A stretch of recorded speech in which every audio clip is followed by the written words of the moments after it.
De Oosterkerk in Kolm is dit jaar 100 jaar in gebruik.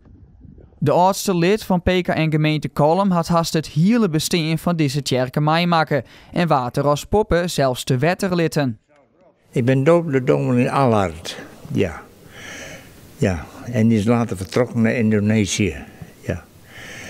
En het was ons kerk, ja. Ja, we zaten daar. Mijn vader ook en ik en Seert, mijn broer. Alle snijden beziek je 200 tot 300 mensen de kerken. Even een blik naar boppen smieten is dan geen straf. Ja, ik vind het prachtig, want hier rijdt ze er nooit op uit, jongen. En het is heel kleurrijk natuurlijk. Ze hadden het vroeger ik wel de bioscoopkerk.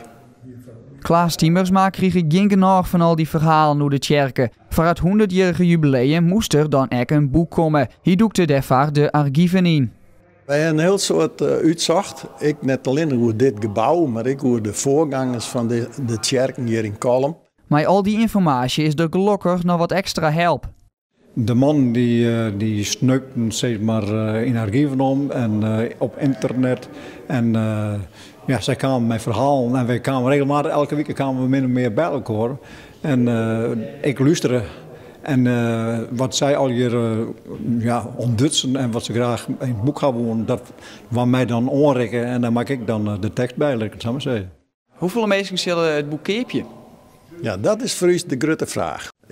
Wij hebben een beetje de indruk, de jeugd, die keept het eigenlijk net volle boeken meer. Dus we zijn afhankelijk van de ouderijn. En ik denk dat er een heel soort columns, als ze niet weten wat er al hierin staat, dat ze dan wel belangstelling hebben.